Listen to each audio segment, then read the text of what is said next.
तुमची पूर्ण life change करणार आहे. तर सगळ्यात पहिलं ह्या व्हिडिओला तुम्हाला एंड पर्यंत बघायचे. जेवढी ट्रेडिंग सायकॉलॉजी बद्दलची तुमची डाउट्स आहेत सगळे या व्हिडिओमध्ये क्लिअर होऊन जातील. सायकॉलॉजी कशी डेव्हलप करायची ते सुद्धा तुम्हाला एक्सप्लेन करणार आहे. तर सगळ्यात पहिलं काम आहे ह्या व्हिडिओला लाईक करून ठेवा, जेणेकरून काय होतं तुम्ही ज्या टाइम मध्ये मोकळे असतात तेव्हा तुम्ही हा व्हिडिओ मतलब वापस एकदा बघू शकता. नाहीतर आता सध्या घाईमध्ये असेल तर सगळ्यात पहिलं लाईक करून ठेवा, निवांत बघा.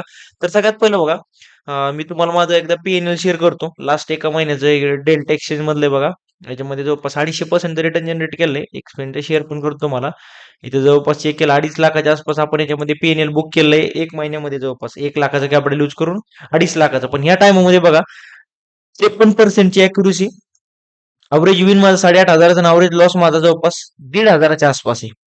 हे कशामुळे पॉसिबल झालं? एक ट्रेडिंग सायकोलॉजी आणि प्रॉपर रिस्क मॅनेजमेंट. हे बघा, मी पूर्णपणे स्ट्रॅटेजीवर अवलंबून राहू शकत नाही. स्ट्रॅटेजी एक पार्ट मध्ये एक काय म्हणतात त्याला, एक जरिया म्हणता येईल सिम्पली, की आपण त्याच्या थ्रू ट्रेड एंट्री एक्झिट करणार. पण जर आपल्याकडे डिसिप्लिन नसेल, आपण बॅक टू बॅक 90 ट्रेड बरोबर जातील आपले बॅक टू बॅक, आणि 10 ट्रेड मध्ये जर आपली सायकोलॉजी खराब असेल तर आपण जेवढे पैसे कमवले तेवढे 10 ट्रेड मध्ये घालून टाकतो. कशामुळे? सायकोलॉजी. तुम्ही एकदा स्वतःला विचारा ना. आता एक मिनिट हे व्हिडिओ बाजूला ठेवा. मी काही ड्रॉइंग करत बसत नाही. तुम्ही स्वतःला विचारा. भरपूर वेळा असं होतं, तुम्ही सगळं एकदम प्रॉपरली करता, सगळ्या गोष्टी 2-4 दिवस प्रॉपरली जात्या. सडनली एक दिवस असा येतो, त्या दिवशी काय होतं तुम्हाला, तुम्ही सगळ्या गोष्टी विसरून जाता.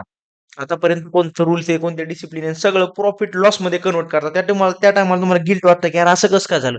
म्हणजे तुम्ही स्वतःच्या कंट्रोलमध्ये नसता. कशामुळं? की तुमची तेवढ्या लेवलची सायकोलॉजी नाही, तेवढ्या लेवलचं डिसिप्लिन नाही. तर मग हे असं कसं बिल्ड करायचं? कारण की हे बघा, लक्षात ठेवा, ट्रेडिंग हा 2-4 महिन्याचा खेळ नाही. ही एक स्पर्धा परीक्षा नाही. जेवढे तुम्ही आता स्टडी स्टार्ट केली, 4-5 महिने स्टार्ट करणार किंवा 1-2 वर्ष एफर्ट्स टाकणार, त्याच्यानंतर तुम्ही पेपर क्रॅक केला, एखाद्या पोस्टला लागले की मग संपलं नाही.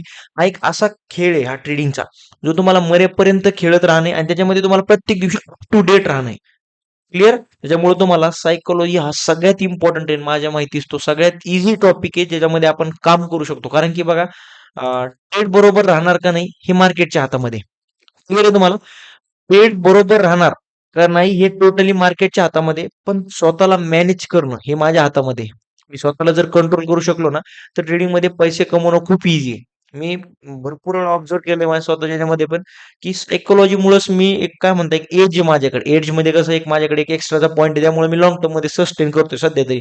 तर बघा, नेमकं सायकोलॉजी कशी डेव्हलप करायची एकदम झिरो लेवल पासून एक्सप्लेन करतो. वापस एकदा सांगतोय, हा व्हिडिओ आवडला असेल तर जाता जाता 100% एक चांगली कमेंट करा, जेणेकरून एक मोटिवेशन राहतं ना यार, की मी तुमच्यापर्यंत जे नॉलेज डिलिव्हर करतोय. कारण की सगळ्यात पहिले सांगतो, ह्या असल्या गोष्टी जेवढे तुम्ही आता सध्या इंस्टाग्रामला नमुन्यांना फॉलो करताय का, त्यांना ही सायकोलॉजी बद्दल ढेकळ सुद्धा माहित नाही. नुसतं ते चार्ट दाखवितेत, कॅन्डलस्टिक ह्याच्यात जीवार आहेत काय ते. त्यामुळे सांगतोय, लय इम्पॉर्टंट नॉलेज आहे ही सायकोलॉजी, तुम्हाला क्लिअर होऊन जाईल. तर सगळ्यात पहिलं बघा, आपण कुणीही जन्मता एक माइंडसेट घेऊन नाही आलो की यार लॉसेस ऍक्सेप्ट करायची. ट्रेडिंग एक डिसिप्लिनचा खेळ आहे. कुणीही जन्मता शिकून नाही ह्या गोष्टी, किंवा आपल्या घरामध्ये लहानपणापासून असं ट्रेन केलं नाही की यार पुढे चालून तुला लॉस झाला तर ऍक्सेप्ट कर, असं कर, प्रॉफिट मोठं ठेव. हे कुणी नाही आपल्याला शिकवलेलं. म्हणजे काय, आपल्याला सगळ्या स्किल शिकायच्यात.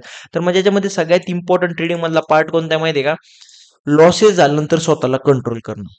सगळ्यात पहिली स्टेप कोणती आहे? एका दिवशी आपण प्रॉफिट करतो, ठीक आहे, वेल एंड गुड. आपण त्या दिवशी हा मतलब पूर्णपणे आनंदी आहे आपला दिवस. दुसऱ्या दिवशी प्रॉफिट झालं, ठीक आहे. तिसऱ्या दिवशी स्टॉप लॉस झाला, आपण सगळ्या गोष्टी विसरून जातो आणि त्या दिवशी पूर्णपणे तडजोड करतो. म्हणजे काय, एफर्ट्स टाकतो की यार कसं तरी करून मी जो आता इथं लॉस केलाय तो एक तर रिकवर होऊ दे. लॉस रिकवर झाला की माझा दिवस बंद कर. पण त्या नादात होतं काय, एखाद दिवस वाचतो आपण त्या नादामध्ये. काय होतं, लॉस जो झाला आपला ड्रॉडाऊन 1 लाखाच्या कॅपिटल पासून आपण आलो समजा 30,000 पाशी, 30,000 वापस 1 लाख करतो. पण एक दिवस असं येतो ना, ते 1 लाख सगळे झिरो होऊन जातात. कशामुळं? सायकोलॉजीमुळं. सायकोलॉजी लॉस ऍक्सेप्ट न केल्यामुळं. आता मग त्याच्यासाठी एक सिंपल ट्रिक आहे. ही ट्रिक तुम्ही 100% यूज करायची. काय करा माहितीये का, आपलं जे माइंड आहे ना, हे ट्रेन नाहीये हे लॉसेससाठी. पहिली गोष्ट क्लिअर करा. त्याच्यामुळे मग ते आपल्याला सेल्फ ब्लेम करत बसायचं नाही की यार मला जमतच नाही, नाही जमतच. हे सगळ्याच प्रॉब्लेम आहे कॉमन. आपल्या यातनं बाहेर पडायचं, ट्रिक यूज करायची. माइंडला आपल्याला ट्रिक प्ले करायची. कशी? एकदम सिंपल आहे. उद्यापासून 15 दिवस बॅक टू बॅक लॉसेस होणार हे 10 वेळा माइंडमध्ये रिपीट करा. चॅन्टिंग करा तुम्ही, माइंडमध्ये व्हिज्युअलाइज करा, बॅक टू बॅक 15 दिवस लॉस होणार. किंवा एक सिंपल सेल्फ अफर्मेशन एक टेक्निक आहे, वही पेन घ्यायचा आणि नोट डाऊन करा. उद्यापासून 15 दिवस मला बॅक टू बॅक लॉसेस होणार, उद्यापासून 15 दिवस मला बॅक टू बॅक लॉसेस होणार, उद्यापासून 15 दिवस बॅक टू बॅक लॉसेस होणार आहे. हे फक्त लिहून काढायचे तुम्हाला, रोज लिहून काढा. मी तर म्हणतो 100-100 वेळा लिहून काढा.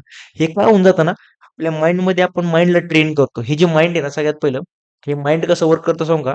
हे जे आपलं खांद्याच्या वरचं माइंड आहे का, हे कसं वर्क करतं तुम्हाला सगळ्यात पहिले सांगतो. याला चांगलं वाईट काहीच माहित नाही. तुम्ही जी गोष्ट एखादी रिपीटेडली करता, तुम्ही जी रोज गोष्ट एखादी करता, ते माइंड त्याला करेक्ट म्हणतं किंवा ते प्रॉपर म्हणतं. त्याला ॲज इट इज ॲक्सेप्ट करून पुढे ते काय करतं, इम्प्लिमेंट करायला सुरू करतं डे टू डे लाईफमध्ये आपल्या. तुम्ही एखादी रोज गोष्ट बुक रीड करता, रोज एखादं चांगले व्हिडिओज बघता इन्फॉर्मेशनल.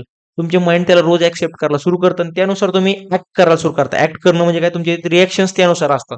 त्यामुळे सगळ्यात पहिलं काय करायचं तुम्हाला, उद्यापासून 15 दिवस तुम्ही जेव्हा काय व्हिडिओ बघता ना YouTubeचा, 15 दिवस स्वतःला एकच अफर्मेशन द्यायची. मला 15 दिवस लॉस होणार बॅक टू बॅक ती पण. मग काय होणार याच्यामध्ये कसा फायदा होणार आपला, एखाद्या दिवशी जेव्हा लॉस होईल, प्रॉफिट होणार, लॉस होणार हे मी आताही सांगतो, कोणाच्याच हातात नाहीये. तुम्ही किती स्ट्रॅटेजी शिका. आपलं 60-70% अॅक्युरेसी असते जास्तीत जास्त. त्याच्या पलीकडे जाऊ शकत नाही आपण, का देऊ नये. त्याच्यामुळं लॉस जर झाला, तर आपण ऑलरेडी माइंडला काय ट्रेन करून ठेवलेलं आहे, की loss is a part of process. माझा लॉस व्हायची तशी पण तयारी होती. ऍक्सेप्ट करतो ना, ती हॅबिट जर एकदा लागली लॉसला ऍक्सेप्ट करायची, सगळ्यात पहिला प्लस पॉईंट काय, लॉसला ऍक्सेप्ट करायची आपली हॅबिट जर लागली, मी समजून सांगतो तुला, क्लिअर घ्या, लिहून ठेवा, कुठं लिहून ठेवायचं, बॉन्ड करा. तुम्ही ट्रेडर बनलेले 100%. कारण की आपण एक दिवशी 10,000चं प्रॉफिट केलं, दुसऱ्या दिवशी 6,000चं केलं आणि तिसऱ्या दिवशी लॉस झाला तेव्हा 3,000चा बुक केला. वापस चौथ्या दिवशी वापस 2,000च होते. वापस पाचव्या दिवशी तुम्हाला 10,000चं प्रॉफिट झालं. आता हे गणित करून बघा काय झालंय गणित. ऍट दी एंड आपलं बघितलं तर सांगतो, नेट टू नेट 20-21 हजाराचं प्रॉफिट आहे. पण त्याच ठिकाणी जर तुमची हे जर ऍक्सेप्ट करायची मेंटॅलिटी नसेल, ऍक्सेप्ट करायची मेंटॅलिटी नसेल तुमची, 10,000चं प्रॉफिट दुसऱ्या दिवशी 6, ह्या दिवशी जिथं 3 व्हायचे तिथं 30,000चा लॉस झालाय, ह्या दिवशी 21,000 झाला नाही तर 10,000. आता किती नेट टू नेट लॉस मध्ये आपण, 21,000च्या लॉस मध्ये. 21 म्हणा किंवा एक 25,000च्या लॉस मध्ये. त्यामुळं लॉस जेवढा छोटा असेल तेवढं चांगलं असणार आहे. क्लिअर? तर त्यानंतर बघा, आता सेकंड टॉपिक आहे जो की सगळ्यात इम्पॉर्टंट आहे. याला भरपूर जण एक काय म्हणतात त्याला, एक चला बघूया, ठीक आहे, असं अशा प्रकारे घेतात. पण सगळ्यात इम्पॉर्टंट टॉपिक आहे तो म्हणजे कोणता, ट्रेडिंग जर्नल मेंटेन ठेवणं. सगळ्यात इम्पॉर्टंट टॉपिक आहे, ज्याला आपण सगळ्यात कमी व्हॅल्यू देतो ट्रेडिंग मध्ये. काय असतं, आपण एक वही पेन घेऊन लिहणं म्हणजे काय असं तुम्हाला वाटतं लई मोठी गोष्ट, असं तुम्हाला वाटत असेल, पण सगळ्यात मोठी गोष्ट हीच आहे, प्रत्येक दिवशी अप टू डेट राहणं. असं इमॅजिन करा, एक शॉप चालवताय, तुम्ही एक बिझनेस रन करता छोटासा. त्याच्यामध्ये तुम्हाला माहिती आहे का, बिझनेस रन करताना जो बिझनेस रन करतो, जो बिझनेस ओनर, त्याच्याकडे, जो सक्सेसफुल बिझनेस रन करतो त्याच्याकडे सगळ्या गोष्टीचा डाटा आहे. आज मी किती सेल केलाय, आज माझ्याकडे किती प्रॉफिट झालंय, मी कोणता माल आज संपलेला आहे, कोणती इम्प्रुव्हमेंट करायची, काय झालं, हे झालं, XYZ सगळ्या गोष्टी का मेंटेन ठेवतोय, त्याचा तो ऑलरेडी बिझनेस सेट आहे. तरी पण तो का मेंटेन ठेवतोय, कारण त्याच्याकडे सगळ्या गोष्टी अप टू डेट असल्या पाहिजे. जेव्हा तो ला अनालिसिस करून की यार, कोणता प्रोडक्ट माझा सगळ्यात जास्त विकलाय, कोणत्या प्रोडक्ट मध्ये लॅग आहे, सध्या कोणत्या प्रोडक्ट मध्ये इम्प्रुव्हमेंट करायची गरज आहे, कसा सगळा सेल झालाय, मी प्रॉफिट मध्ये आहे का घाट्यामध्ये धंदा आहे, हे सगळं कशामुळे त्याला मॅनेज दिसून येईल, जेव्हा तो सगळ्या गोष्टी जनरलाइज करून, म्हणजे सगळ्या गोष्टी मेंटेन ठेवून तवा. आता मग ट्रेडिंग मध्ये आपल्याला काय करायचंय, एक दिवशी तुमचा, तुम्ही जो ट्रेड घेतलाय, प्रॉफिट हो लॉस हो, ह्या दोन गोष्टीच्या पलीकडे काही होत नसतं हे मलाही माहिती, पण ते प्रॉफिट लॉसच्या दरम्यान आपल्याकडनं खूप साऱ्या गोष्टी घडतात. आपण एखाद्या दिवस ओव्हर ट्रेड करतो, आउट ऑफ बॉक्स जाऊन काहीतरी एक वाकडा तिकडे ट्रेड घेणार, इमोशनल ट्रेड घेणार, प्रॉफिटला एवढं होल्ड करणार की तो नंतर ट्रेड रिव्हर्स होणार, लॉसला एवढं धरून बसणार की झिरो, मतलब जिथं 10,000चं लॉस व्हायची 1 लाखापर्यंत लॉस होऊन बसणार. ह्या सगळ्या गोष्टी तुम्हाला मेंटेन ठेवायच्या प्रत्येक दिवशी. तुम्ही जर चूक अशी लिहायला सुरू केली, सगळ्यात पहिलं काय करा माहितीये का, ट्रेडिंग जर्नल मध्ये ट्रेड का घेतला, म्हणजे लॉजिक काय त्या ट्रेडचं सांगा, म्हणजे काय ब्रेकआउट, ब्रेकडाऊन, सपोर्ट, रेजिस्टन्स, तुमचे लिक्विडिटी, SMC काय असेल ते वाटेवर तुम्ही तुमचं लिहून ठेवा. बाय कुठं केला, त्याला सेल किती केलं, क्वांटिटी किती घेतल्या, ह्या सगळ्या गोष्टी तर मेंटेन ठेवल्या. त्याच्यानंतर खाली इम्पॉर्टंट आहे, मिस्टेक्स काय केल्यात आज. मिस्टेक कोणती केली आज, मी लॉसला जास्त वेळ होल्ड केल्यामुळं 5,000चा लॉस 7,000त गेला. मग तुम्ही महिन्याच्या एंडिंगला बघता की यार, मी बाकी सगळ्या गोष्टीमध्ये एवढं खतरनाक काम करतोय, सगळं चार्ट प्रॉपरली रीड करतोय, चांगली अॅक्युरेसी आहे, फक्त एका चुकीमुळे, कोणतं, जिथं 2,000चा लॉस व्हायचा तिथं माझा 5,000चा लॉस घेतोय, ऍट दी एंड मंथ एंडला मी ब्रेक इव्हनला राहतोय. मग आता आपण काय करणार, आपल्या माइंडला एक ट्रिगर पॉईंट भेटलेला आहे की यार, हे एका गोष्टीमुळे मी प्रॉफिट करू शकत नाही, हे एका गोष्टीमुळे माझं ड्रीम मागं राहतंय, मग बाकी राहिलं काय. ज्या टायमाला माइंडला रिअलाइज होईल की यार, हे एका गोष्टीमुळे आपण मागं राहिलो, आपण, तुम्ही त्या दिवशीपासून ऑटोमॅटिकली तिची गोष्ट सोडणार, म्हणजे सोडणार, लिहून देतो बॉन्डवर. माणसाचं कॅरेक्टर तसं असतं, एका गोष्टीमुळे जर आपण मागं राहत असतो ना, तर आज न उद्या आपण तिला मागं सरून पुढे जाणार 100%. त्यामुळे ट्रेडिंग जर्नल मेंटेन ठेवायची. मिस्टेक झालं त्याच्यानंतर इम्पॉर्टंट एक गुड पॉईंट्स, हे मी मेंटेन ठेवतो. तुम्हाला थोडंसं हसू येईल, पण कसं ते आता सांगतो, इथं मिस्टेक झाली, आता गुड पॉईंट इथं कसे लिहायचे, आज तुम्ही काय चांगलं केलं. एक ट्रेड घेतला, त्याच्यामध्ये लॉस झाला, मी दिवस बंद केला. माझी इतके दिवस ओव्हर ट्रेडिंग होत होती, मी आता दिवस बंद केला. एक ट्रेड घेतला, प्रॉफिट झाला, मी तिथं दिवस बंद केला. मी डिसिप्लिन फॉलो केलं. मी त्या ट्रेडला प्रॉपरली टार्गेटच्या ठिकाणी एक्झिट केलं. मी त्या ठिकाणी स्टॉप लॉस झाला तिथे एक्झिट केलं. चांगले पॉईंट लिहून ठेवा. मग काय होतं, एक माइंडला आपल्याला काय म्हणतं, एक मोटिवेशन भेटतं की यार आपण चांगलं पण करतो. नाही तर नुसतं वयवर काहीतरी खरडत बसायचं, रोज ही चूक केली, ही चूक केली. काहीतरी आपण चांगलं करतो ते सुद्धा मेंटेन ठेवलं ना, एक माइंडला एक एनर्जी राहते की यार हा मी काम चांगलं पण करतोय. त्यामुळे थोडंसं मिस्टेक्स, गुड पॉईंट्स या सगळ्या गोष्टी अप टू डेट मेंटेन ठेवायच्या. आणि मंथ एंडला आता ट्रेडिंग जर्नल मेंटेन ठेवणं काय प्रॉब्लेम नाही, ठेवा. प्रत्येक दिवशी ठेवलं.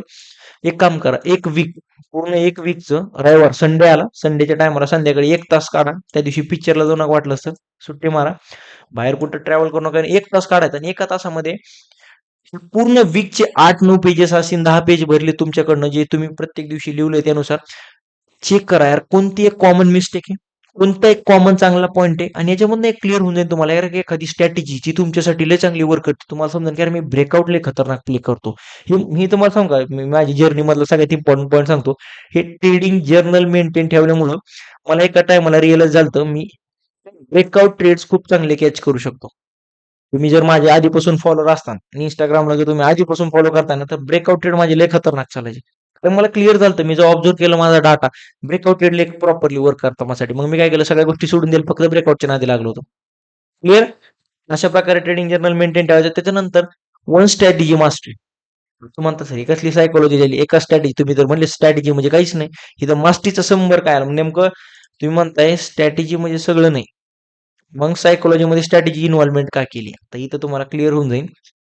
मी जर एखादी स्ट्रॅटेजी पकडतोय आणि त्या स्ट्रॅटेजीला म्हणजे असे डोळे झाकून कोणती पकडायची नाही बरं का, जिचे रिझल्ट चांगले येत आहे तुम्हाला. पहिले पेपर ट्रेडिंग करून बघा, प्रत्येक दिवशी डाटा चेक करा, बॅक टेस्ट करा. बॅक टेस्ट करणं म्हणजे काय, रोज संध्याकाळी टायमाला चेक करा की वर्क करते की नाही. तुम्हाला जर समजलं की अरे हिची accuracy 50-60% आसपास निघते, मला मंथ एंडला काही व्हायना काढून देते थोडंफार, त्या स्ट्रॅटेजीला एवढं जास्त मास्टरी करायचं तुम्हाला. रोज 2-2, 3-3 तास चार्टवर प्रॅक्टिस, लाईव्ह मार्केटमध्ये पण चेकआउट करा. ट्रेड घेऊ नका घेऊ, पण लाईव्ह मार्केटमध्ये पण बघायचे तुम्हाला. काय होऊन जाईल त्यांनी, त्या स्ट्रॅटेजीवर कॉन्फिडन्स तुमचा वाढायला सुरू होईल. हे माणसाचं नेचर कसं वर्क करतं माहितीये का, जर एखाद्या गोष्टीवर त्याला ट्रस्ट बसला की ही गोष्ट एक वर्क करते ना, तर मग तो ऑटोमॅटिकली त्याच्यामध्ये चांगलं काम करेल. पण जर तुम्ही माझी स्ट्रॅटेजी कॉपी करताय, एखाद्याची स्ट्रॅटेजी शिकताय आणि आज शिकायची उद्या जर सकाळी ट्रेड घ्यायला गेले, तुम्हाला सगळ्यात पहिली चुकी कोणती होणार माहितीये का, हेजिटेशन, भीती वाटणार. सगळ्यात पहिली कोणती मिस्टेक आहे, हेजिटेशन. म्हणजे काय, त्याच्यामध्ये तुम्हाला अशी भीती वाटणार की यार ट्रेड जर रॉंग झालं तर काय. दुसरी भीती, लॉस कितका होऊ शकतो हे आपल्याला माहित नसतं. त्याच्यामुळे ऑटोमॅटिकली सगळ्या चुका इथं ऑटोमॅटिकली सगळ्या तुम्ही इथं खेळामध्ये यायला सुरुवात होते. कशामुळे, कारण त्या स्ट्रॅटेजीवर तुमचा कॉन्फिडन्स नाही. ट्रेड घेतला प्रॉफिट मध्ये, पण तुम्हाला बुक कुठं करावं ते समजत नाही का, कारण की तुम्हाला त्या स्ट्रॅटेजी बद्दल झिरो नॉलेज आहे. जर तुम्हाला त्या स्ट्रॅटेजी बद्दल इन अँड आउट सगळं माहिती आहे, तर तुमचा कॉन्फिडन्स त्याच्यामध्ये चांगला असेल. आणि कॉन्फिडन्स जर चांगला असला, आपण ऑटोमॅटिकली त्या स्ट्रॅटेजीला कधी अवॉइड करायची, कधी त्या ट्रेडला होल्ड करायचे, कधी एक्झिट करायचे. म्हणजे बघा ना, तुमच्या सायकोलॉजीला इथं पण सगळ्यात जास्त पुश भेटेल. इथं सगळ्यात जास्त तुम्हाला इथं त्याच्यामध्ये हेल्प होईल सायकोलॉजीमध्ये. कुठं, एका स्ट्रॅटेजीवर मास्टरी करणं. रोज संध्याकाळी 2-3 तास प्रॅक्टिस करायला काय प्रॉब्लेम राव.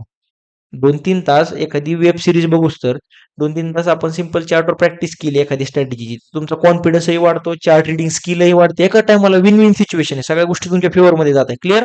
त्याच्यानंतर लास्ट आहे, जे की सगळ्यात महत्वाचं आहे, रिस्क फ्री कॅपिटल. म्हणजे असं कॅपिटल आपल्याकडे असलं पाहिजे ज्याच्यावर कसलीच रिस्क नाही. हे थोडंसं तुम्ही म्हणता सर असं कसं करावं, मी तर लोनच्या पैशाने सध्या काम करतोय, मी खूप गरीब आहे, माझी परिस्थिती डाऊन आहे, मी जॉब करतोय, मी क्रेडिट कार्डचं लोन घेऊन ट्रेडिंग करतोय, का तर मला श्रीमंत बनायचं. एकदम चुकीचं आहे. तुम्हाला सांगतो, कॅपिटल हे असं पाहिजे ज्याच्यामध्ये आपली कसली इमोशनल इन्व्हॉल्वमेंट नसली पाहिजे. तुम्ही वाटलं सर पॉडकास्ट बघा ना राव, असं समजा मी मी त्याच्यात खोटं बोलतोय, माइंड मध्ये घेऊन त्याला खोटं बोलतोय. बाकीचे जेवढे पण ट्रेडर्स आहेत, ट्रेडर्स म्हणजे हे छपरी नाही बरं का, जे आता ते टेबलवर पैसे ते उधळत ते तुम्हाला रील मध्ये दिसत नाही का, ते नमुने गाडी समोर उभा राहणार, ते फ्लेक्स करणार, 4 बॉडीगार्ड, ते तसले ते छपरी लोक नाही. भरपूर सारे असे तुम्हाला ट्रेडर भेटतील, फॉरेन कंट्री मधले आहेत, भारतामधले पण चांगले, त्यांचे पॉडकास्ट बघा. त्यांचं एकच म्हणणं असतं, आपण जर लोन पिनच्या पैशावर काम करतोय, तर एक आपली सायकोलॉजी एनी टाइम डिस्टर्ब असणार. तुम्ही इमेजिन करा ना, एक आता इमेजिन करा तुमच्याकडे गाडी आहे, तुम्ही फोर व्हीलर तुमच्याकडे, जी तुम्ही ती फोर व्हीलर एकदम कॉन्फिडेंटली ड्राईव्ह करू शकता, प्रॉपरली मतलब सगळ्या गोष्टी मॅनेज करू शकता. त्या ठिकाणी दुसऱ्याच्या गाडीवर जर तुम्ही जाताय, चालवताय, तर आपल्या एनी टाइम माइंड मध्ये धाकधूक राहते की यार कधी थोडं टच बसलं तर मग काय, का, कारण ती दुसऱ्याची आहे. सारखं एक कॅपिटल हे तुमचं असलं पाहिजे. रिस्क फ्री जर कॅपिटल असेल तर तुम्हाला त्याच्यामध्ये ऑटोमॅटिकली मी म्हणतो ना, सायकोलॉजीला इथं एक पुश भेटलाय 20-25%. हे बघा, कॅपिटल आपला असं आहे ज्याला कसलाही प्रॉब्लेम, कसलंही काही आपल्याला कोणाचा ईएमआय भरायचा नाही. उद्या दी ₹25,000 आणि ते ₹10,000 लॉस झालं तर मला तिथनं पुन्हा पुढचं माहित नाही कसं काय, तर मग आपल्याला ऑटोमॅटिकली तिचा खेळ सगळा पलटून जाईल. 10,000 असो 15 असो ते रिस्क फ्री पाहिजे. त्याचा लॉस जरी झाला उद्या चलून आपल्या चुकीमुळं, ओव्हरट्रेडिंगमुळे, तर आपल्याला त्याच्यात कसलाही मतलब गम न पास्तवा नसला पाहिजे. त्याच ठिकाणी जर तुम्हाला वाटत असेल एखादा लॉस झाल्यानंतर झोप उडेल, तर मग मी तुम्हाला सांगतो ट्रेडिंग ही तुमच्यासाठी नाहीये. कॅपिटल असंच ठेवा. मी आधीपासून ह्याच मुद्द्यावरचा माणूस आहे, की कॅपिटल असलं पाहिजे. मला त्याच्यात लॉस जरी झाला पूर्ण, तरी मी उद्या उठून सकाळी काम करायला लागेल. नाहीतर असं आहे, की कॅपिटल घ्यायचं 1,00,000 जुगाड करताना 10,000चा लॉस झाला, तर रात्रभर नकं खात बसायची. "अरे बा माझे ₹10,000 कसे वापस होणार? आता ते 90,000 राहिलेत." मग ह्या नादात काय होतं? आपण ट्रेडिंग करत नाही आणि ट्रेडिंग हा असा एक खेळ आहे, ज्याच्यामध्ये सायकॉलॉजी खूप जास्त इम्पॉर्टंट आहे. आपल्याला इथं कसल्याही प्रकारची फिजिकल ॲक्टिव्हिटी काहीच नाही ना राव.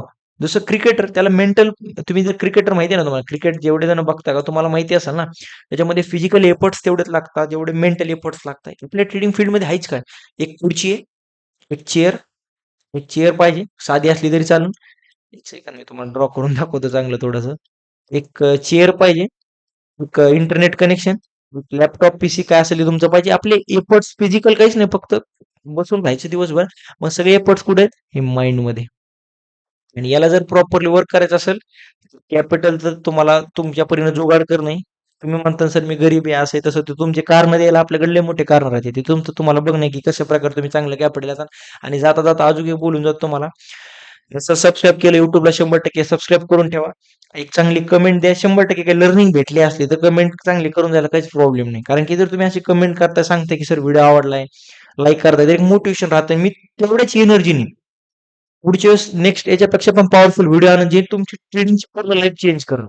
काय, कारण की मला हे बघा, ह्या असल्या गोष्टी मी माझ्या क्लासमध्ये शिकवतो. ते लाईव्ह क्लास बंद करून टाकले. ते कोर्सचं पण मी प्रमोशन करत नाही. मला या गोष्टीमध्ये जास्त इंटरेस्ट नाही.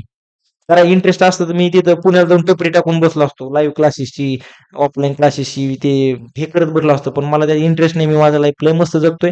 पण जे माझ्याकडे नॉलेज आहे मी तुमच्यापर्यंत पोहोचवतोय. त्यामुळे तुमचं पण काम आहे 100% सबस्क्राईब करा आणि एक चांगली कमेंट करून जा. तुम्हाला आवडलं असेल तर.